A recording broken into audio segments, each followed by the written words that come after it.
Oscar Taufahema and Cavanagh. So Oscar, he's the type of person that does his time his own way. You know, he never joined any gangs inside prison. Like obviously he was linked to the UTB and all that in the past, but inside prison, I'm talking about the Oscar that I knew. And the Oscar that I knew, he was never ever playing gangster. He was never ever trying to be a gangster. The guy would just do his thing, and he would do it peacefully. You know, like a lot of boys did their time like Oscar. You know, like, how do I put it? They didn't care about the screws or any of the dramas. You know, like if someone stepped on their toes, they would make a move. But for guys like Oscar, they would just smoke Ugdres and just kick back and relax. You know, like there was it was well known inside prison to the point where screws used to blast Oscar. I'll never forget it. He was smoking with one of the Aussie boys named Nathan McRae, yeah, and they were smoking under a towel. So what they do, they used to put a towel over themselves and then they would smoke, and the screws would never run in, obviously, because there's too much inmates and it would cause a ruckus, yeah. And and all of a sudden, a thing came over the intercom, or not the intercom, like the big microphone, and they said, Taufahema and McRae, stop smoking drugs under that towel. And it was a thing where everyone just started cracking up laughing. And I remember when they came out of the towel, they were looking like that, and then they just both started laughing as well, you know. But the screws didn't run in and try to stop them from doing anything. The screws knew what they were doing, but just to have a laugh, the screws said that over the loudspeaker. So before I got to Goulburn, there was already tension in the Islander yard. Yeah, remember, Moses has now left the Islander yard, and he was the one that was taking care of all the Islanders. He was the leader, and he's the one that everyone looked up to. But then he turned religious, and when Moses turned religious, no one did anything, obviously, because he's got a gangster background. So pretty much everyone just went with the flow.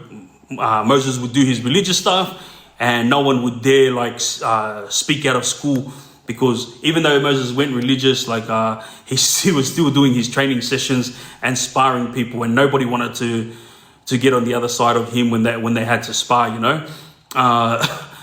So when Moses left, love your profile, appreciate you. When Moses left, Oscar, he didn't step up to the plate and take over the yard.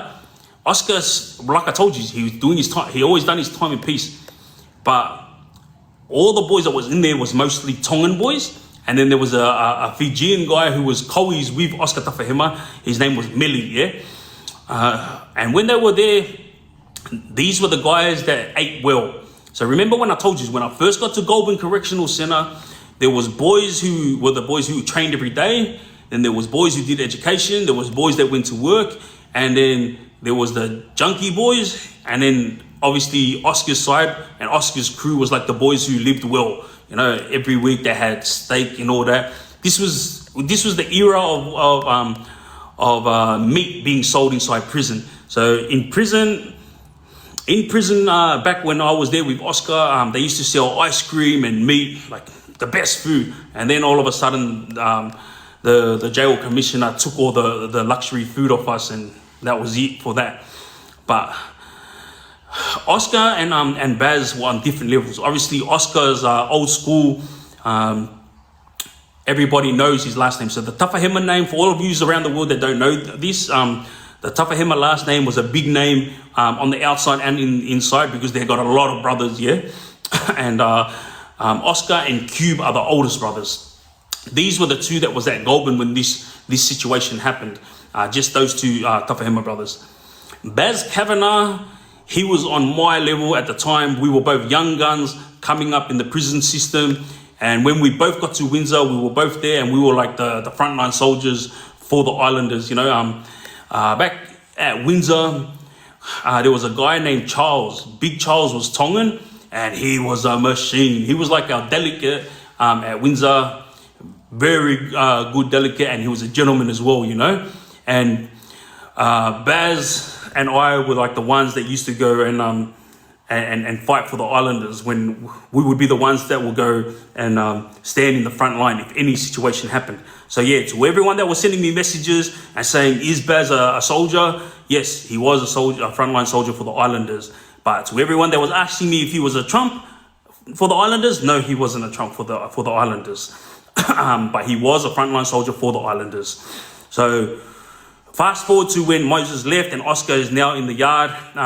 Oscar's side is the side that was living Lux, yeah? A situation occurred with Cube and Baz, where a ball rolled over to Cube and he kicked it. And this is while the boys were playing squash, yeah? And Cube is very hot-headed. He doesn't really care about anyone or anyone's opinion. He'll just tell it how it is. So on this day, pretty much he put it on Baz, or tried to treat him like a little shit, you know. And Baz was not going to have it, obviously, because even though Cube is older than him and has got a bigger reputation than him, Baz had spent many years being a frontline soldier for the Islanders, like myself. I was there. We both came up in the system when this was happening during the racial wars, you know. So obviously Baz did have legs to stand on, and then this situation occurred where Baz like spoke up when Cube arced up, you know. As soon as Cube arced up at Baz spoke up, and then boom, Cube tried to attack Baz, and then Oscar jumped in, and pretty much they jumped Baz, yeah. And then they got separated. Baz went to Segro. Baz was then asking the officers to come back to the yard, like he was all good. It was just a incident where it was too hot and everyone was freaking just angry that they couldn't be at home with their family, you know. Love your profile. So the Screws ended up thinking, you know what, Baz has been here with the Taufahema brothers for a long time, for a couple of years now. So he wouldn't talk rubbish to us, you know, like, yeah, let's let him back in. So they let Baz back in. Now, to all you youngsters out there, how I said to you guys about boys who are supposed to be close and then they turn on each other, this here's the story right now, yeah? So what happened was, you know what? Let me grab this phone so I can talk to you properly, explain it properly. So what happened was, after that incident, Baz came back in, yeah? And when he came back to the yard, a lot of moldy boys started coming, all right? But the thing is that nobody knows is a lot of moldy boys were in the yard when Baz got jumped, and they didn't back Baz up. So this is where it comes down to it. I heard one of the crew boys on the video, that car that I was telling you about, yeah. He was telling a story about how if you're outnumbered and if you go on with it and you get jumped, is that a shit go? Yeah, of course it's a shit go. But what Carr was saying is it's prison, so it can't be a shit go. It's racial wars, you know. And if it's not racial wars and it's internal dramas, it doesn't matter. It's prison. You know, you want to be a hard guy, you're gonna get got. Like, you can't call it a shit go. Like, a shit go is a good go, because in prison it's all about being on top. It's all about your reputation. It's all about making sure everybody knows you're not the person to be effed with, yeah? So when Carr was saying these things, and I was listening to it this morning because someone sent me his video, yeah? I thought to myself, you know what? He's 100% right. You know, like, you can't friggin' say it's a shit go because it's prison, you know? Like, the amount of times that I have been jumped inside prison, like, I could have said it was a shit go, but I never said it once. I've been jumped so many times, it's not funny, yeah? And yeah, I did well every time I got jumped, but that's not the point. The point is I copped it on the chin. Why? Because it's jail, you know? When I got stabbed inside prison, I didn't snitch on the guys that stabbed me in. And when I was getting jumped by the Kuri boys, and then when I got jumped by the Lebo boys, like, I could have made things easier for myself, but I didn't, you know? Because why? Because I was living the gangster life. And so like Car, I'm the same. You know, it's not a shit go, it's prison. You know, you do what you need to do. So when Baz got jumped, he was the same. He copped it on the chin, it's prison, you know. He came back out to the yard, and now he was telling off all the Māori boys for not having his back when he got jumped. But at the same time, they weren't trying to swindle any moves. They were just cruising, yeah. And still, Oscar and his side were on top. And let me tell you something about Melly. Melly's Fijian, and he's Oscar's Kowi. And to all of you guys who don't know what Oscar Taufahema and Melly went in for, they were Kowis, yeah. There was a police officer that got, and these boys were not the ones that pulled the trigger, but they were there when it happened, yeah. And sadly, these boys ended up copping a big whack, yeah, and a big whack for something they didn't even do. And this is a lesson to all you youngsters out there, yeah. Oscar Taufahema, Cube Taufahema, and Melly, these guys did not pull the trigger. They were just there in the car at the time. And I remember when they were telling me the story, they were explaining how all they did was jump out and run. You know, their Kowi, who I'm not going to mention, he was the one that pulled the trigger, and obviously he got longer than the rest of them. But this is what's going to happen to you guys if you guys keep doing what you're doing, you know. It doesn't matter if you're not doing anything. If you're there and you're in and amongst it, you're going to be charged along with the rest of them, right? That's how it works. So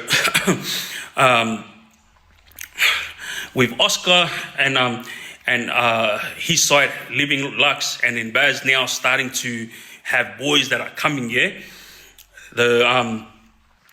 The Māori boys, by the time I got there, I think it was 2008 I got there. By the time I got there, I had a census of 10 years. So I had to serve 7.5 years on the bottom, but 10 years altogether. I ended up serving that whole 10 years. But my point is, when I got there, I could see that there was tension all over the yard. And there was a dear brother of mine named Afele Sevilla. When I got there, I was saying to him, far out, is this how it is? Those boys eat well, and the rest of the yard just kick back and watch. And he was like, Afele was like, well, I don't even want to talk about it, so that's how it works here, you know. So yeah, there's no malice when I'm telling this point of view. Is pretty much that's how prison was for the Islanders back then until I took over. And when I took over, everything was good for the Islander boys, yeah. So remember, I am now there. Baz Cavanagh has now gathered a lot of Māori boys under his wing, and he was training them, yeah. And I remember I was standing there that day when Baz came over to me and he said to me, hey bro, I'm gonna go and offer Oscar out for a one-on-one. And I said, oh, what do you mean? He goes, bro, that situation when they jumped me, him and his brother, bro, I'm not gonna let that go. And I remember saying to Baz, bro, that happened a while ago. Like, why did you hold the grudge for this long? Why didn't you take care of it? You've been in the yard with him this whole time. I already knew that Baz was trying to swindle moves, yeah. And this is what it comes down to you younger guys, you know, influential people that get into your ear. Baz was very influential towards the Māori boys, yeah. So all the Māori boys that came there, they all thought that Baz was the guy to follow. They didn't realize Baz wasn't a chump. He wasn't a leader, you know. All he was a frontline soldier. And there's a big difference between a frontline soldier and a chump, yeah. Moses was a chump. And a lot of the boys that were under him were either frontline soldiers or his right and left hand man. Like, you know, that's how the ladder is when it comes to gang-related stuff. So when the Māori boys were following Baz and training with him, they finally started doing this thing where they would praise Baz, you know, for being a loving older brother. But mind you, it made me laugh because they were all the same age as Baz, you know. And I knew what Baz was doing, but like obviously it's none of my business that this is his thing. But that day when he told me that he was going to offer Oscar for a one-on-one, I remember all I said to him was these few words, because mind you guys, Baz can fight. Like this brawl I'm about to tell you is about, it's not the only one that he's had with the Taufahemas. This is just the main one, yeah? And I've been with him through thick and thin, and yeah, he goes on with it. He's not the type to backpedal, yeah? And he represents the Māori's hard out. And Oscar Taufahema, he's Tongan. So what happened was, after he said that to me, I said to him these few words. Bro, if you're going to have a one-on-one with him, you better be careful. Oscar's got a big right hand. If he gets you with that right hand, you're going to sleep. And I laughed it off, and he goes, nah, it's all good, I got this. And I realized at that moment when he walked off, he was serious, because I thought like, mate, it's almost muster. He can't be like trying to do something now. So I gathered my stuff and I went to go have a shower. And in the showers that day was me, Melly, Leka, Tufi, and Oscar. Yeah, we were all in the showers. I was already in the shower. I was in my undies already showering. So was the other boys. We were all in our undies and we were all showering. And Oscar was in his towel and he was talking to the Muslim boys across the other side, yeah.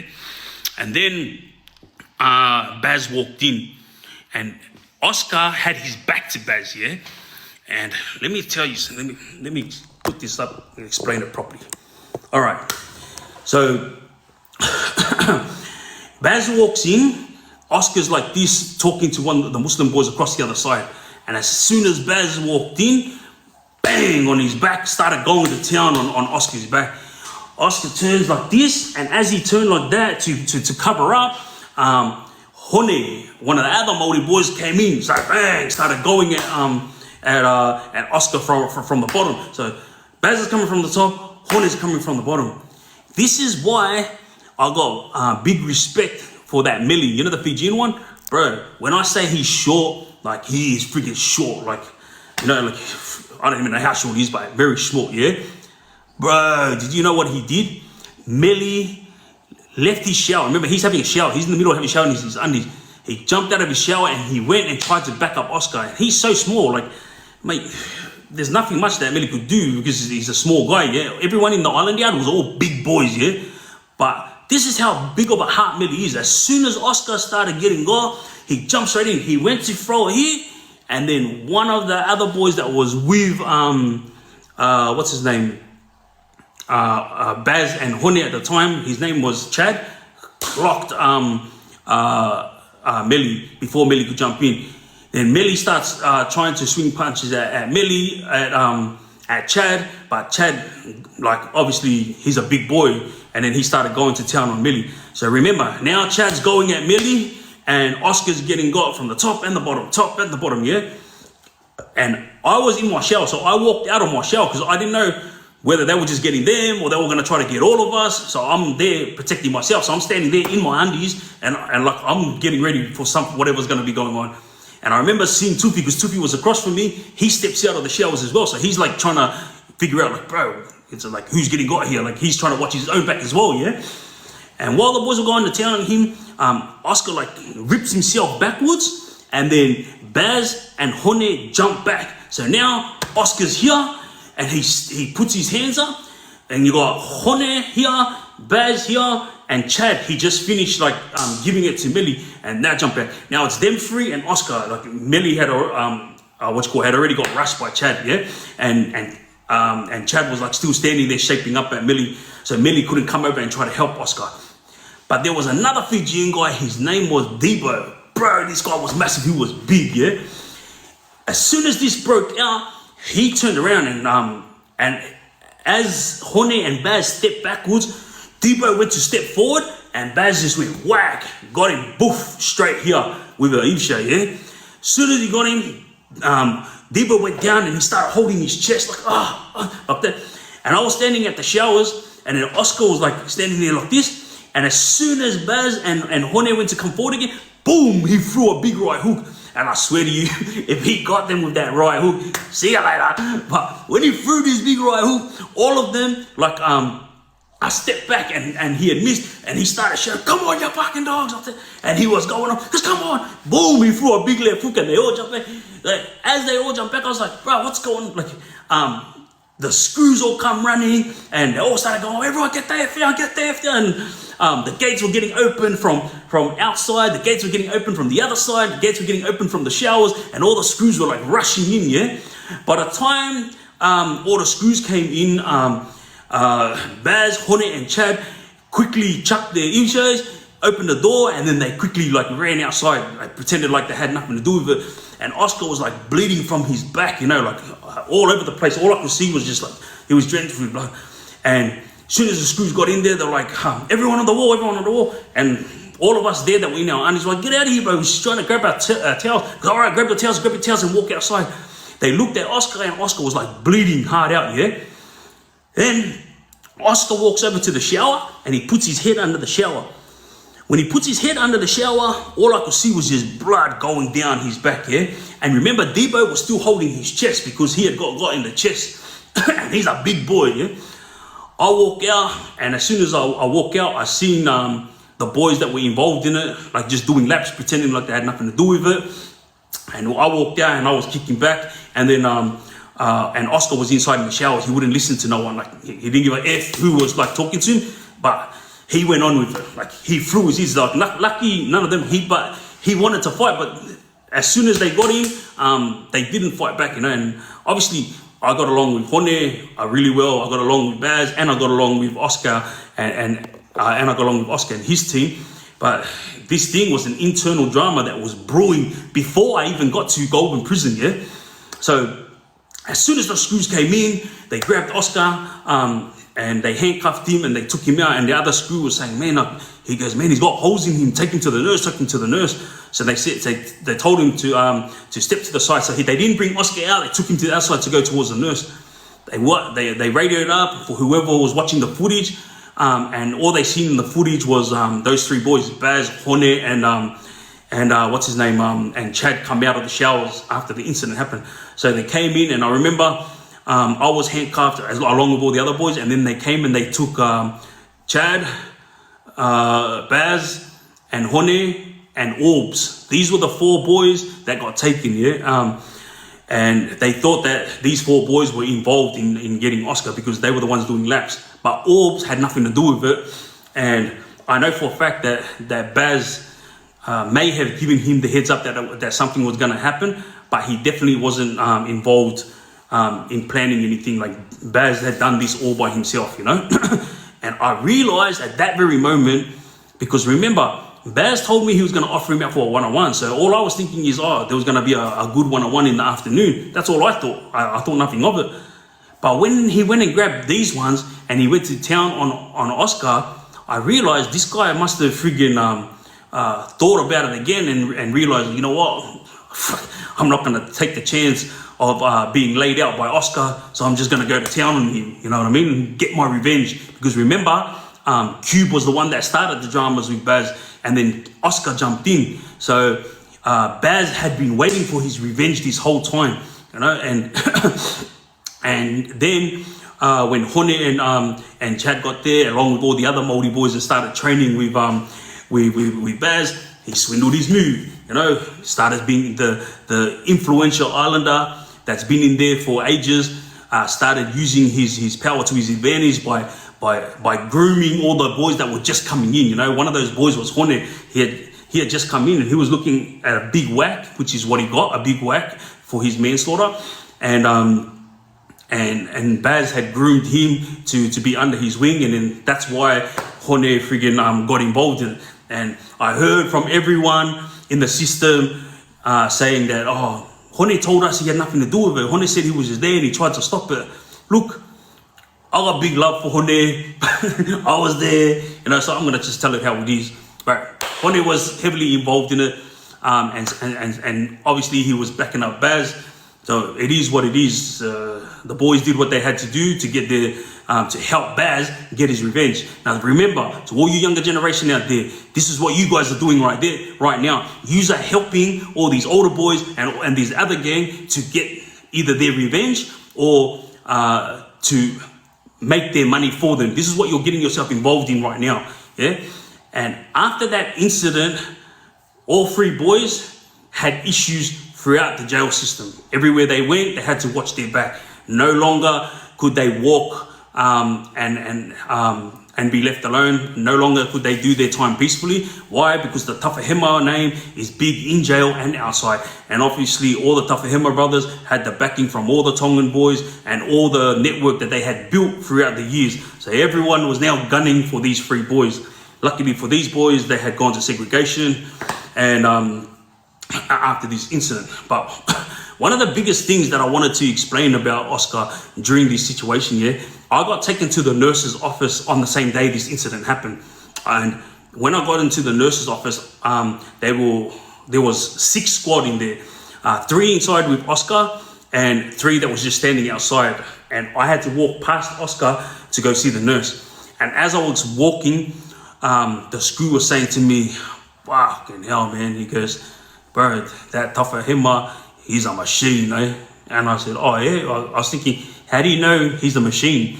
You weren't even in the showers when it happened. So in the showers, there's no cameras, all right? Outside of the showers, there's cameras everywhere. You can't do anything stupid. But in the showers is where pretty much everyone gets got, you know? So when I was telling you guys a story about Luke Akawala about a month ago, when he got jumped by his own OC mates, that happened in the showers as well. So this incident happened in the same showers that incident happened with the OCs and Luke Akawala. So what happened was, when I walked past and the screw said to me, he's a machine, I was thinking to myself, how do you know? And I go, what do you mean he's a machine? And these are the exact words that came out of that screw. He goes, man, they're stitching him up in there. He goes, he's so lucky that the blade Baz used was small. He goes, an inch or 2 longer. He goes, mate, it would have hit him in the right place and he wouldn't be able to walk today. I was like, seriously? He goes, yeah, he's very, very lucky. And I go, what did he say? He goes, mate, that's what I'm telling you. He goes, they're stitching him up. And when I walked past, Oscar's hands was on a table, and they were stitching his back there, and he was just sitting like this. And he was going, just get it over and done with. Hurry up, get it over and done with. Get the fuck off me. This is the way he was talking to the nurses and the screws that were there. I don't want to hear rubbish. Stop talk to me about rubbish. That's Oscar's gangster coming out. Because remember, I told you, Oscar's the type who just does his time peacefully, doesn't get involved in any of the politics or rubbish that goes on in prison. Yeah. But as soon as that incident happened, the gangster in him came out. Yeah. He was like ready to go, and the screw was telling me, mate, because they're trying to stitch him up. They got 2 nurses in there trying to stitch him up, and all he's saying is, I'm gonna kill these dogs. I'm gonna kill these. That's what he kept saying, And I was like, whoa. Anyway, the point of this whole story, boys, to all you younger generation in there, is the fact that this is what happens inside prison. It doesn't matter how long you're in there for. It doesn't matter how much of a big name you got. Remember, Oscar's got a big name. Baz Cavanagh's got a big name. It doesn't matter who you roll with, who you run with, who you're doing things for. If you're living this type of life, you're always going to be watching your own back. You're always going to be wondering, is today going to be my day? And even to all you people that are working 9-to-5 jobs, but you're in and amongst it just a little bit, this is what's going to happen to you guys when you guys go inside prison. You're going to be involved in rubbish like this, and you don't even mean to be involved in it. You don't even want to be involved in it. That's what I'm saying to you guys. When I'm speaking about these stories, it's because I was there when these stories happened, or I was in and amongst all this rubbish that I'm talking about. And so I'm explaining it from my perspective, And when these things happen, it was things that I thought about afterwards, and I said to myself, wow, don't tell me that this is the life that I'm going to be living inside prison, Don't tell me that these are the type of people that I'm going to be mixing with for the rest of my life, obviously because I was living the gang life, And when the incident happened with me, I was shocked. I was like, whoa, I've done so much stuff for these fucking young islanders, and then they forgot about all the good that I'd done from them because they were high on drugs and they tried to be the kings of the yard. You know what? I dealt with that situation. I've come outside and I've cleaned up all the rubbish that was said about me and my team on social media. And now my friggin' goal is to give back to the community. And how am I doing that? Is by sharing my story with the hope that all the younger generation learn from it. And there's a big story to this situation that happened with Oscar and Baz that went on for years, yeah? But I'm not going to explain that now. This will be told in full. All I'm going to say is, for those of you who was trying to say Baz was the Trump of the Islander Yard, no, he was never the Trump of the Islander Yard. He was only a frontline soldier for the Islander Yard, and you could consider him maybe a Trump of the Moldy Boys. That's pretty much about it. No, but yes, he was a soldier, and yes, Oscar was the type that if you effed with him, he would come at ya and he wouldn't take a backward step. But at the end of the day, he was the type that always did his time peacefully. And he said it to me once. He goes, bro, I really don't care about anything bigger. He goes, as long as I get my high, he goes, I'm good. That's how a real Oscar is. He'll just tell you how it is. He won't beat around the bush. Anyway, before I finish up on here, I just want to send my big love and respects to every single one of you that's been sending through gifts. Honestly, I wish I could say thank you while you're sending it through, but I have to get these stories out because these stories are important for the younger generation. And to everyone who tuned in, my love and respects as well to each and every one of you. We hit 1 million likes. I love yous. And before I get off, I just want to say to everyone that's been messaging through, I'm sorry if I haven't replied yet, but you made the effort to write to me, and I will make the effort to reply as soon as I can. But just know that my reply is coming. All right, it is what it is with you.